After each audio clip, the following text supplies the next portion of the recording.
Church.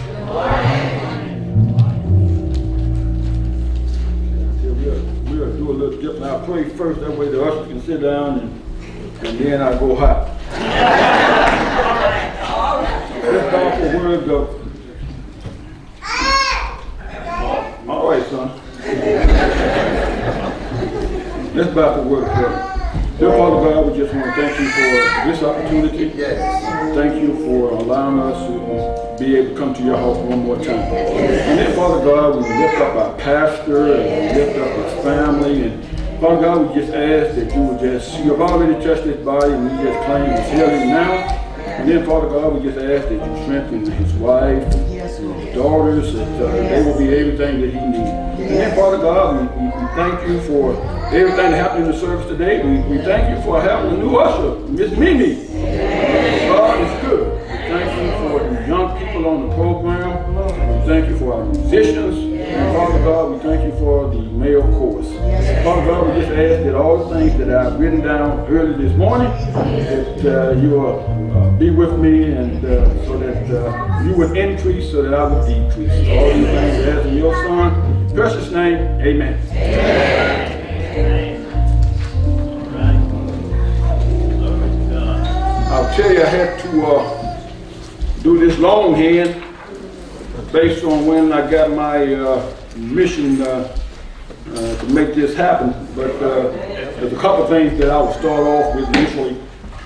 Is I thought about this, happy with Jesus, and I was thinking when Brother Dennis called, I have so much to be grateful for and to be thankful. And I would tell Sister Moreland, I had Antoine in the hospital, last week. He had surgery. So we're happy with Jesus. I would tell you that God is already at the hospital. Our challenge, and has always been, is we need to get there. So take comfort in that.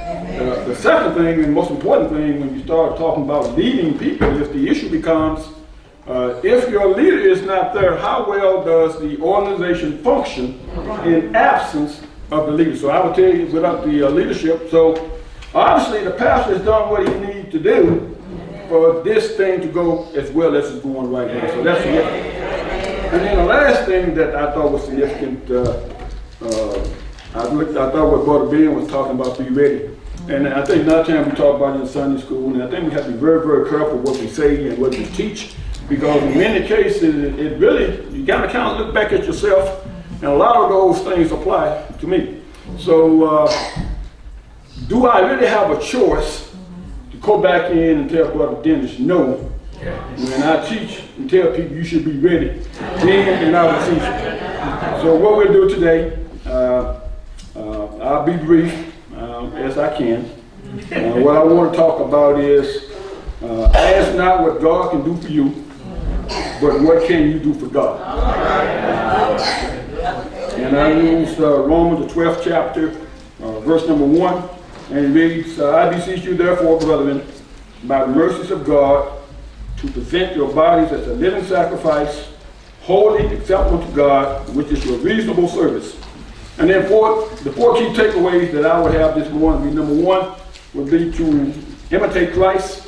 For those in Sunday school, you already got the preview, you already got the cliff notes, so you're good to go. Number two, seek opportunity to serve. 3, availability by ability. And then number 4, understanding the ministry of helps. When Brother Dennis called last night, the first thing that came in my mind wasn't about the short time frame I had to prepare what I want to say this morning. My first thought was with Sister Moreland, the pastor, and her family. I know God is not a respecter of person, but when your spouse or kids suffer or hurting, or they in the hospital, well, it impacts you directly. So that's first and foremost. So what I'm doing is easy compared to what the family has to go through. So our prayers are with you. Now, from a church perspective, this is what's important. It's easy for us to say that we're going to pray. We're not to give lip service. If we are saying that we understand the power of giving where 2 or 3 touch, or we can call these things. So it is very, very important for us to pray for our pastor. pray for his family. And not just give it lip service. If you're not going to do it, don't say it. Now, the second thing I had there, well, I guess I'll echo Sister Stewart comments. I guess it's confirmation more than anything else with me talking about the care for the family. We are a church family. If one hurts, the other hurts. And you're not, I guess, bored of this happening to you. If you just wait a while, and something will hit you in your life. So the issue would be is that your church family, no different than we're with the pastor now, no different than the pastor with us. When we hurt, we should be with our pastor. Okay. The second thing I had is Ralph Jackson. When I'm an Army ROTC cadet, I had one of my instructors, and he came in one Monday and said he had to give some remarks at church. And his thing, I never forget it, and his thing was you should always have something to say for the Lord. And that's probably 30 years ago, but you know, it kind of stuck with me. And then the third thing I thought about, I watch movies, but The Godfather movie, of course, a lot of young people don't know it's 1972. But there's a scene in there where the Undertaker comes to the grandfather and says, I need some help. Okay. Of course, the Godfather does what the Godfather does, but he tells them that someday, and that day may never come, I will call on you to do a service for me. And that's the same thing with the Lord. A lot of people say, oh, man, that's a Godfather, that's a movie, that's make-believe.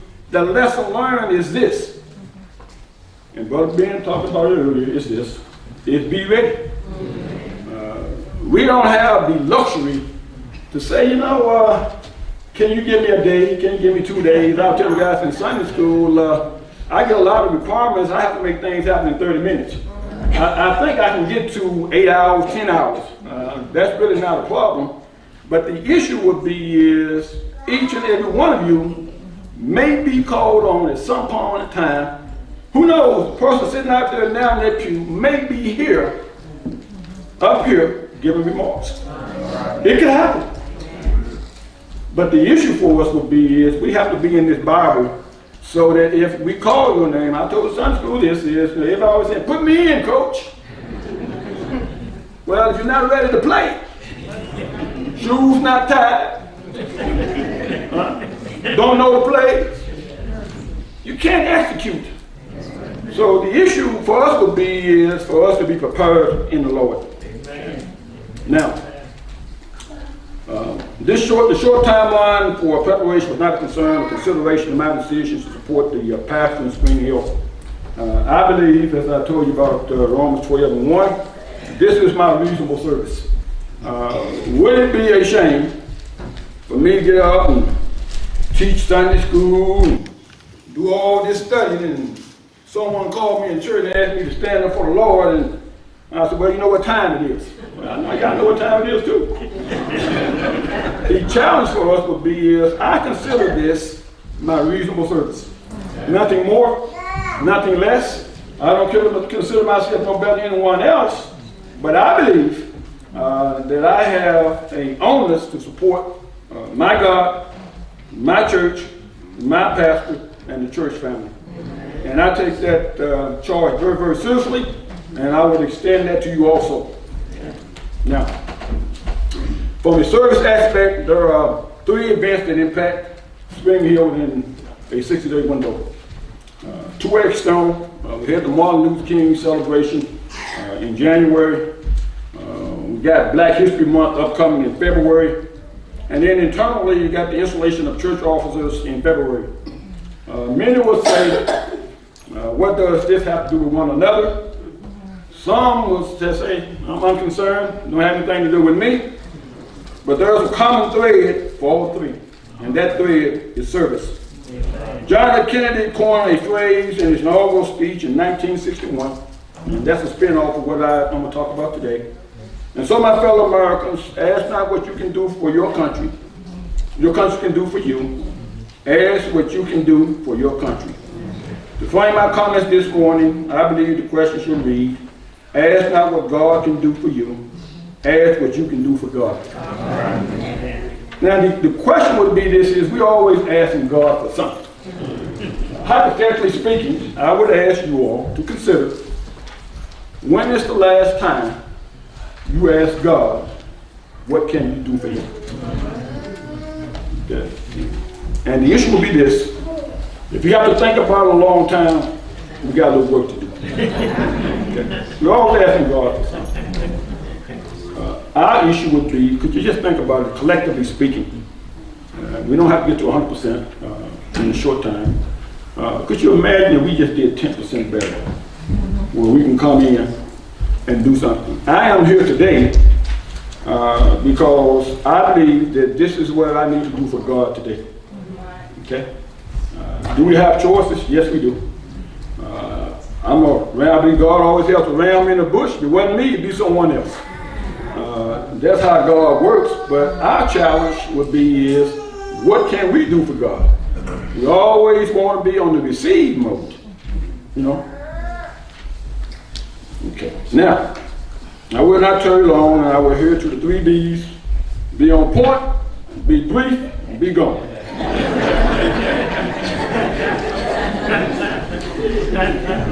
One of the best things we can do for God is to serve in capacity of your calling and have a heart for people. Martin Luther King stated that anybody can be great because they can serve. You don't have to have a college degree to serve. You only need a heart full of grace. I offer the following attributes to shape your service, my service. And I guess the qualifier would be is I have to talk to myself, and then hopefully that by talking about me, it reach out and touch you. So where I have yours, you can put me and put mine in there. So I address it from that perspective. Number 1 is imitate Christ. For those that's in Sunday school, that was what our lessons about this morning. Is imitate Christ. So for those that are in Sunday school, you know, you'll hear it again, but I rolled through it fairly fast. Second, seek opportunity to serve. Third, availability, vice ability. And then last, have an understanding of the ministry of help. Starting with the imitate Christ, first and foremost is you have to have a certain servant attitude. If you look at Mark 10th chapter, verse 45, it reads, "For even the Son of Man came not to be ministered to, but to minister and to give his life a ransom for many." A lot of it is your attitude determines the altitude in life. If you think you can do something, you can. If you believe you can't do it, I can get to a point where I can come up with a lot of excuses why I shouldn't be here today. You know, I can come in and say, man, you know, it's 10 o'clock, and you know, I got on my house slippers, I'm getting ready to shut down. Well, God works in mysterious ways because, you know, and I appreciate God because, you know, I'm a early riser, and what I mean by early, I might be up at 2, 3. So the good news is, even though I get a call from Dennis at 10, you know, I still go to bed, but, you know, I've been up since 2. And I do my best work between 2 and 6. You know, that's how it kind of works off for me. Everybody got their own sleep patterns, but I do my best work. So God knows, how to set these things up. But God came to be what? A servant. If I can't serve God in my church, I would tell you all this law. So I would think that all the things that we say in Sunday school and the things that, I try to tell the boys and I tell the grandboys, really won't be worth a hill of beans if I don't have a servant attitude and willing to serve. Now, the servant attitude, it really transcends church. A lot of people, isn't it easy for you to come in and be on your best behavior for 2 hours? Yeah, I think you do pretty good. The challenge becomes is this. This is a solution for every facet of our lives. Church really is our foundation. Yes. We start talking about the servanthood, but I would tell you, I think you got to serve your family also. There's a lot of things going in families that everybody needs to be pulling in the same direction so that you can support one another. Amen. And then, of course, when you get to work, guess what? You still got to have a servant attitude. I've been in charge most of my adult life. Doesn't make it right. There's a lot of things I say and do are on point. So if I ever get full of myself, to say, well, it's all about me. I got all the answers.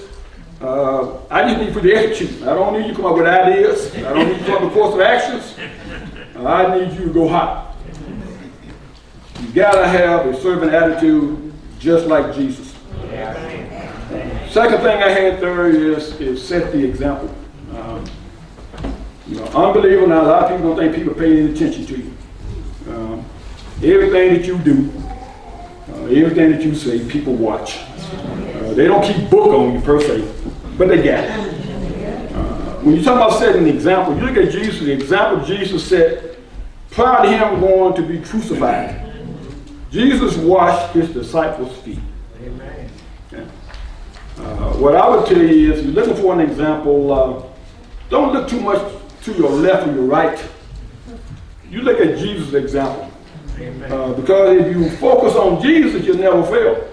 If you lock into what I do, I have some frailties. I don't check every T and dot every I.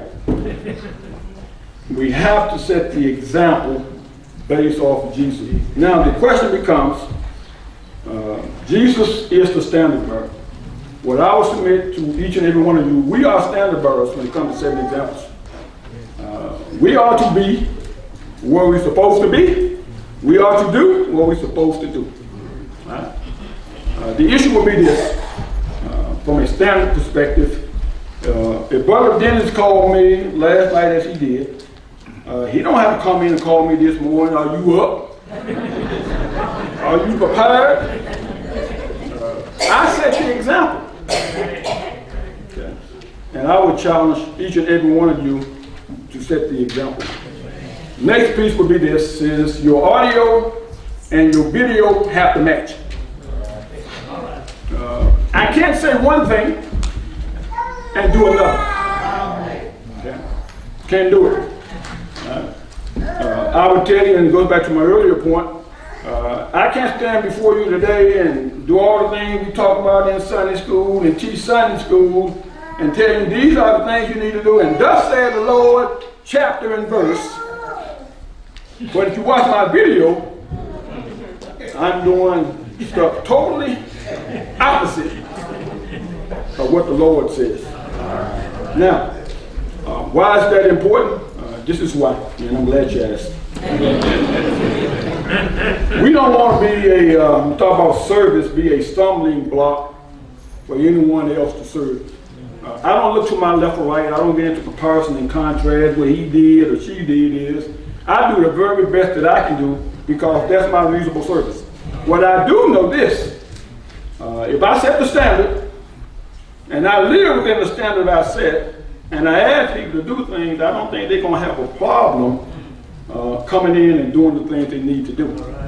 I also know if we reverse the process, and I'm talking about both sides of my mouth, it is very difficult to set the standards for service because most people lock in what you do. Before they even do anything, I'm going to watch old Cheatham and see what he's going to do. The good news is, in many cases, if I do the right thing, people will normally follow suit. Don't get me wrong, that's accepting every rule, I got it. Okay? Third, fourthly, when this service piece, we got a public face and we got a private face. I submit to you that they should be the same.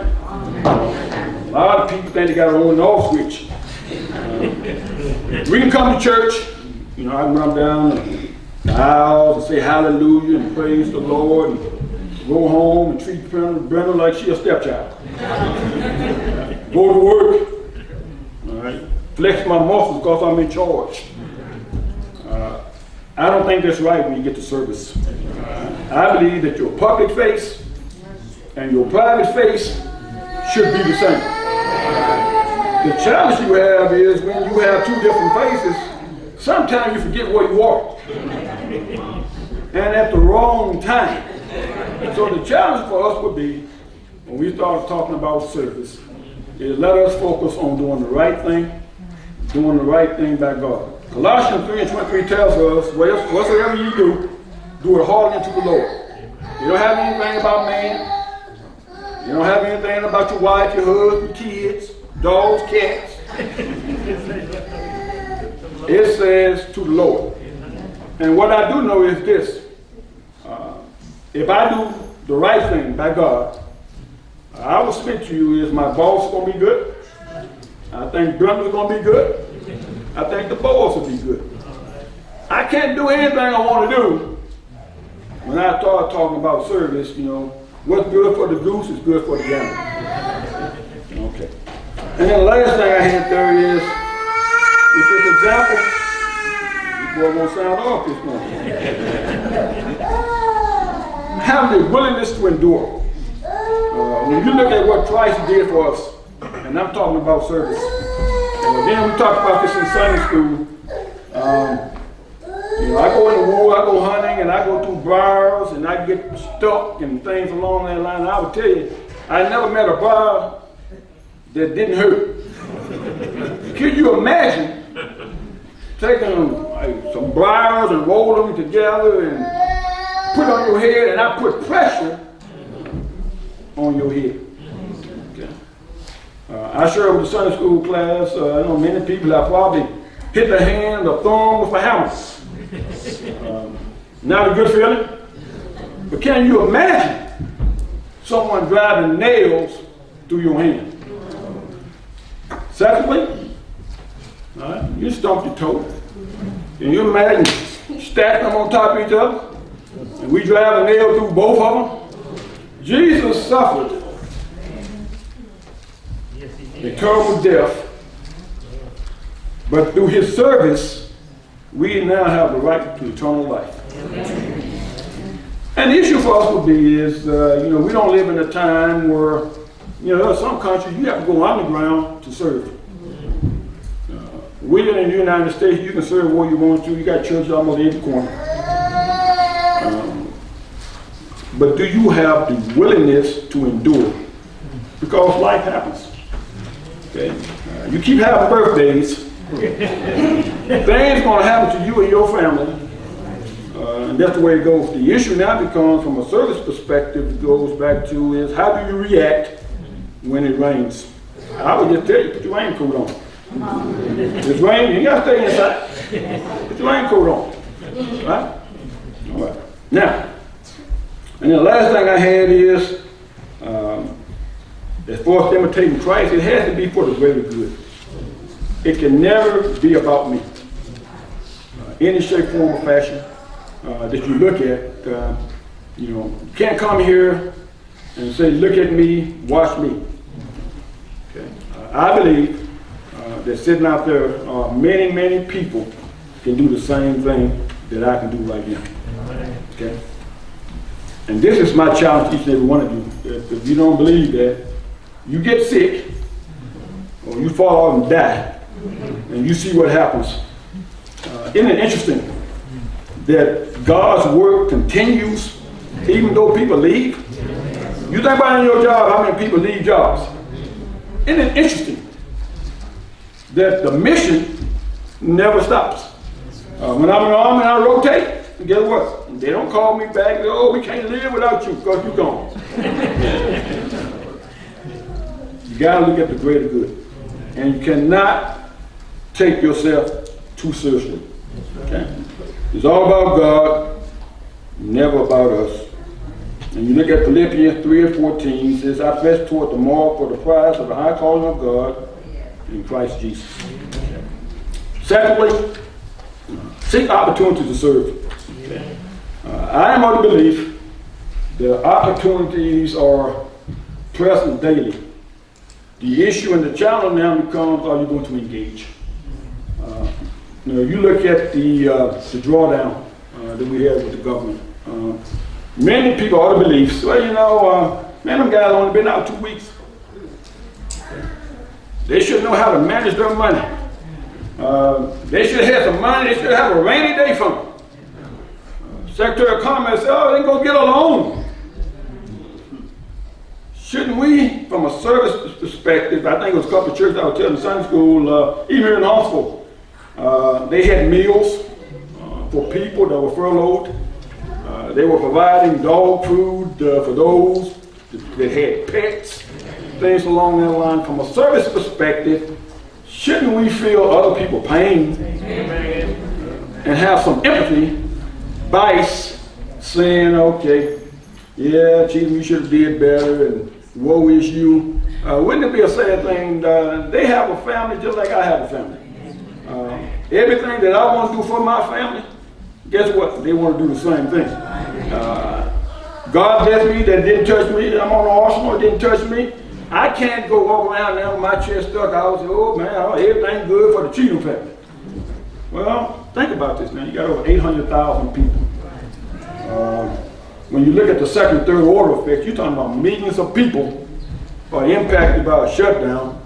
So now you understand why this service is important, because why? There are Christians all throughout the United States, all throughout the world. All right, what are we doing?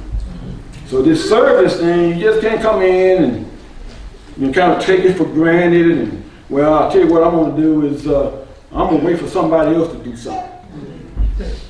You do what you can do at your level. If you see a need, you meet a need. We live in a time where I guess we kind of throw the onus back on the church. I'll tell you what we do is let me bring it to the committee. By the time you bring it to the committee, I got to go through all the bureaucracy and the red tape. Man, I'm almost starving. The challenge now becomes is, can you give someone some food? Can you take someone to a hospital? There's a lot of things you can do when you start talking about service. And service is not always money. It could be your time. You know how many people would love to have someone just sit and listen to them, talk to them. So this service kind of, extends past the whole gamut, but many people just get locked in, what, to money. Okay. Number two, we talked about the unmet needs, but what I tell people do this is very, very simply is I try to be a listener, not a hearer, a listener. The reason why you have to listen, many people are telling you they are in pain, they need help, they need assistance. They are transmitting all the time. You got the radio on squelch. Okay, they are transmitting. You can't receive. If you look at the church, how the church is organized initially, is that the church pooled all the resources together and then met the needs according to the person. Isn't that what designed people went around humming and bumming? You don't have nothing, I don't have nothing. Wouldn't it be a sad state for me to say, as long as the Cheatham family is good, I don't care about nobody else, as long as we good. I don't care if you starve and you got holes in your shoes, holes in your clothes, I don't care. Wouldn't that be a sad commentary for us to walk in and hear each and every Sunday, Sunday school? Then we get another dose of Bible study. Now we leave here, y'all outside these four walls. This is what's interesting. The challenge becomes this is easy, because everybody here on the same page. What happens when you get outside these four walls and you got to deal with Mr. Knucklehead Cheatham and he needs some help? Or are you going to say, well, I guess old Cheatham, he got problems? Or are you going to love as the Bible tells us to love?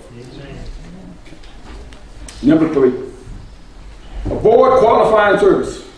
And what I mean by that is every job is important. I don't know, some people qualify them, and I like this job, and I want to be a speaker, so guess what? All eyes are on me. And it's easy to be a spotlight ranger. That's what you want to do. But the challenge becomes is every job here is important. The body, the church is what? Many members, one body, but many members. It'd be no different. You think about how God has constructed our bodies. Could you imagine if your arms were up here? Your legs were in your chest. Right? God didn't get this thing mismatched. We shouldn't either. So every job in this church is important. Okay? Romans says all members have not the same office. That's scripture, that's not Cheatham. All members have not the same office, which means everybody's not going to be doing the same thing. So I can't come back in to say, you know, your job is less important or more, my job is more important. If you look at team, there is no I in team.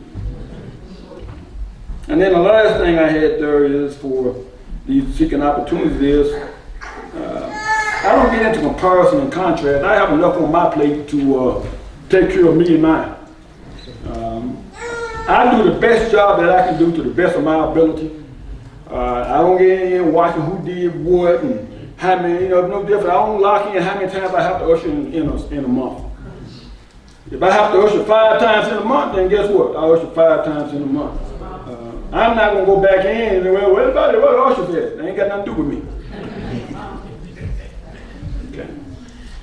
If I have to usher, I'm going to be here. You don't have to call me. You ain't got to tell me what uniform to be in. I'm going to be here. And I think your word should be your bond. And you don't have to get locked in to what people doing to your left or right. We lose a lot of stuff. Because everybody, he's doing more than I am. Look at me. And, well, whoop-de-doo. I think you should be doing more. The issue with this, we should, in a church or any organization, you want 100% of the people doing 100% of the work. But what happens normally? If you get to 40 or 50% in an organization where everybody's turning on, it's wonderful. Church is no different. We're a small body. Everybody knows who's doing what. You know what you're doing. You know what you're not doing. So the only thing you got to do, I can tell you, look in the mirror. Don't look at me. I'm going to look in the mirror at myself. Okay. But don't get so locked into this comparison and contrast, because my challenge will be, is this is what I told guys in Bible study, is this. I believe that I can do much better with service. And my qualifying statement was I. I didn't look at you, him, her. I said I. And I believe that I can do better. And it is my goal, and hopefully I get after it, and I will do better in service this year. Each year, I hope I will do better. Okay. All right. Moving on, everybody looking at me, so everybody sleeps. That's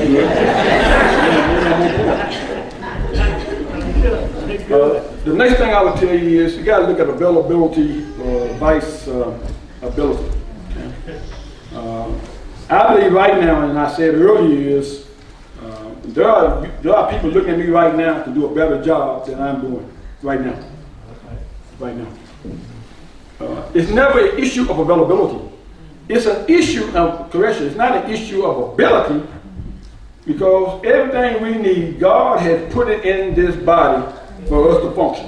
Everything we need is already here. The challenge becomes is your availability. You know, as I said earlier, I don't think we should have to send out an APB to get you to do the things from a church perspective that you're supposed to do. Right? You know, I got all the excuses. Now, every guy got family, people got kids, people got after school activities. Right? When do that occur? Right? This is my challenge. If I tell someone to come work at 06, guess what they're going to do? They're going to be there at 5:45. My boss tell me to get there at 06, I'm going to be there at 5:45.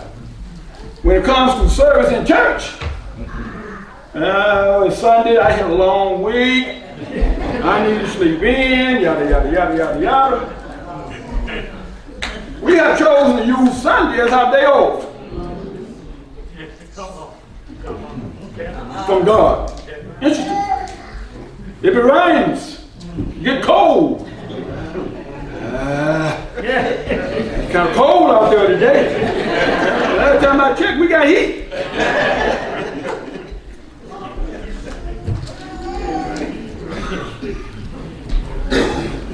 Things don't happen because God has not equipped the saints we must be available to exercise our gifts in service.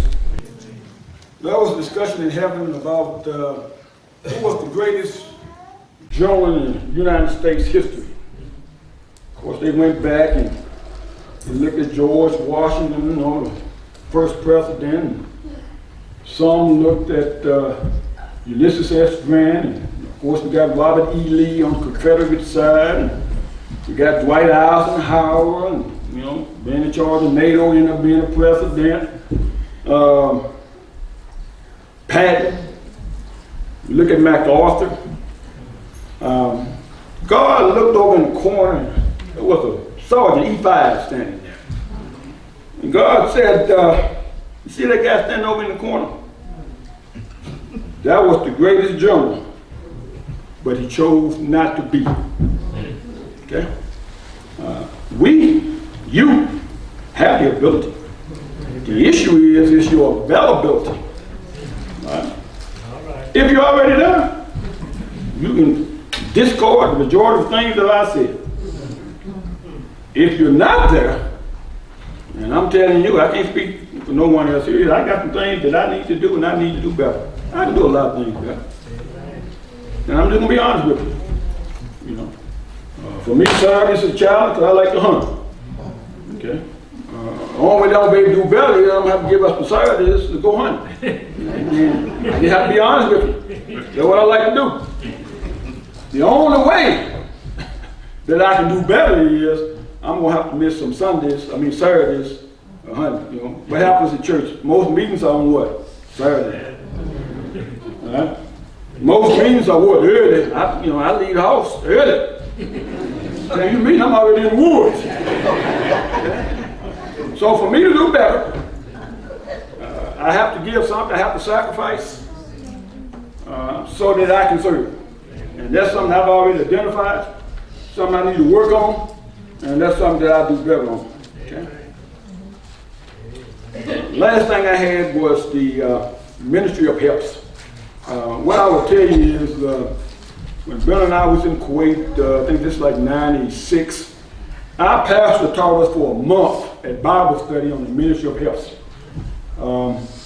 I would tell you that is the most significant training that I've had when it comes to Christian education when it talks about service. And helps, you know, I guess the acronym, if you will, or acrostic, however you want to say it, would be is having enough loving people serving. I'm not a pastor, I'm not a preacher, and I'm not a speaker per se.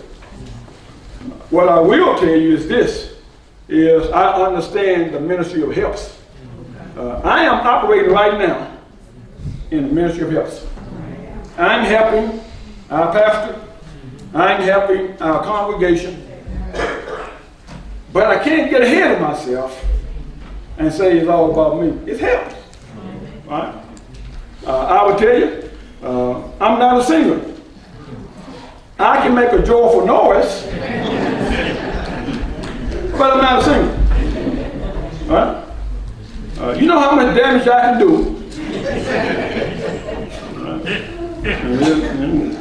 From a ministry's perspective, if I can't sing, and I get up and turn these songs up, that dampens the spirit. But I understand the ministry of helps. Okay. There are a lot of things. I know Brother Dennis, try to keep the grass. It's been two people here, and I guess I've been in out Spring Hill since 1981. That I kind of lock in when you start talking about the ministry of helps. Well, I used to turn it on too. I wasn't as spiritually mature as I should be, but I just drive by and blow my horn. He had the ministry of helps. I will submit to you that Dennis is there. When you come in and you see the lawn, the grass, everything cut, been weeded, everything look nice. Some people say, oh, it's not an issue. Well, it is an issue. And this is why. Perception is 9/10 of the law. If you come out here and you want to visit a church, and You come out here, we got that grass out there 2 foot high. You can't even get in the church doors. And then come in and say, I tell you what, I want you to worship with me. You won't keep people. So the ministry of helps is crucial to what we do. Secondly, I can help others regardless of my calling. Anyone can help. You know, what I submit people, and I tell anyone is, I usher. What I ask people is, do you ever consider just picking up your paper, picking up your trash? Because this is what happens. The ushers, when you leave, we get to have fun going behind you. Now, the issue and challenge will be this. If you know that is the situation, you can't plead ignorance. Oh, no, I didn't know, I just leave it. And by lucky charms, somebody pick it up. You can be operating in the ministry of helps. If you just pick up your paper, your candy, wrappers, tissue all over the place, fans everywhere. You're operating in the ministry of helps. Okay? Secondly, standing in the gap. That's all I'm doing today. And it really extenuates my point about availability. I can only stand in the gap if I'm prepared, you know. All right. You can't, you know, as Sister Tony like to say, you can't go to the bank and make withdrawal, you don't have no money in the bank. Now, if I haven't read the word, studied the word, I don't care how much lead time you give me, you know I'm going to struggle if I have to get up in front of you and talk to you now about God's word. I think I got to have something on the inside as a baseline, as a platform, then I can launch. All right. Okay. Meet needs. Okay. Each and every one of us have things going on in our lives. I will submit to you is, I can't look at you and you can't look at me to ascertain what issues we have. But I submit to you this. Your problems may not be my problems, and my problems may not be your problems. But you got things going on in your life. That's why this ministry of helps is important. We are here to support one another in any shape, form, or fashion we can. But we have to have a heart to serve. You know, it's no different than the Bible talks about giving. You're not supposed to give grudgingly. You know, it's no different than you come in and every Sunday. If you don't want to give that money, you mad because you're giving that money. You shouldn't give. That's the same thing with helping. Have you ever helped someone, right, and then you tell them all the reasons why they screwed up, and now they're supposed to feel good about it? You're not operating within the ministry of helps. And then lastly, I will tell you, this is not a church solution.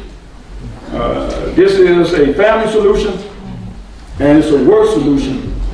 Because each and every place you go, I will submit to you at some point in time in your life, you're going to need some help. You know, we're not an island to ourselves. I don't care what type of position you have. I don't care how much rank you have. You will need some help from someone. And that comes within operating in the ministry of help. So if you understand that, hopefully by your example, you can get others to work within the ministry of helps. In conclusion, and this is how it goes, is, you know, I'm not going to say in conclusion 5 times, so I'm just ready to shut down. I can enhance my service to God and His people by improving the areas of imitating Christ, number 1. 2, seeking opportunities to serve. 3, understanding the difference between availability and ability. And then lastly, operating within the ministry of helps. I hope these words will be a blessing to you and be something that we can use as a church family. So, thank you.